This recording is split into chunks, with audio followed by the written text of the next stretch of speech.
Maayong adlaw everyone. So for today's video, magtalk sa kung ahata nagkulang. Joke lang. Bitaw magtalk about social media sa kung makatabang bagyot ang social media sa atong mga life o samara sa mga marites nga way ambag. Charis wa ko nagpadungog ha. So bitaw, ang question nga atong tubagon karon kay how has social media helped your families, social workers, and government in discerning information during calamities? So, sugda nato sa family. So, sugod tas families. Unsa kay natabang sa social media sa atong mga pamilya? So, para sa ako, naagi tabang ang social media sa family. Dili pareha sa mga marites bitaw, charis.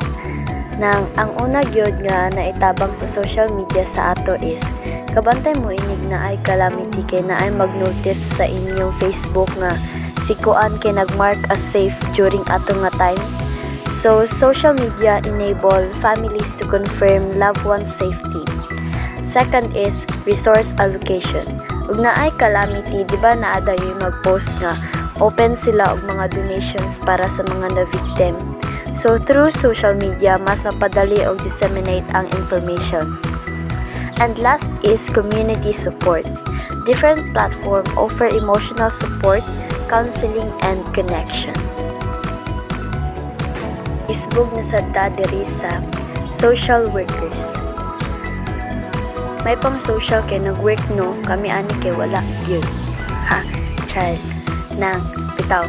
First nga na help sa social media sa social workers kay quick nga pag-disseminate sa critical information, thus helps understanding public perceptions, informs response strategies, ug ang last is it enables coordination among responders. So dari kay magtinabanga dayon ang katong mga responders.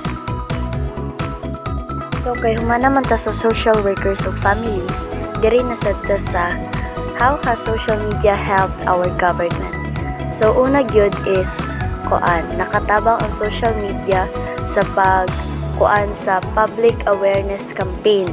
Ang government kay pwede ra kaayo mag-post sa different social media platforms to disseminate vital information, instructions, and warnings. Social media helped our government to facilitate resource distribution and mobilization, kaning mga pag-volunteer, kaning mga donations po gikan sa other people to help the victim. Then, ang last is governments demonstrate responsiveness and accountability. Daghan man og natabang ang social media sa atong families, social workers, and government, pero naa gyud gyapoy challenge ang social media. First ana is ang fake news gyud. Samot na nga dako kaayo nga help ang social media to spread awareness and information, pero naa gyud gyapoy fake news nga manggawas. Ang uban kay magtuusad samot na og dili gyud kabalo mang fact checking dira.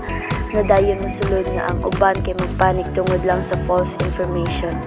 Isa pod ka challenge sa social media is information overload. Ang katong mga important nga information kay dili nakakakita sa uban because of daghan kaayog information nga ang uban is fake na ang gapanggawas. Nya lisod ra ba mang filter sa mga important nga information. Pero despite all of these challenges, dako gyud ang tabang sa social media in discerning information during calamities.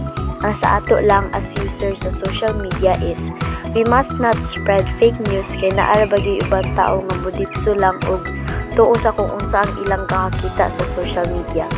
And lastly, effective communication save hundreds of lives, and if we help it together, we can extend our help also to the victims of calamities. And that will be all. Thank you for watching.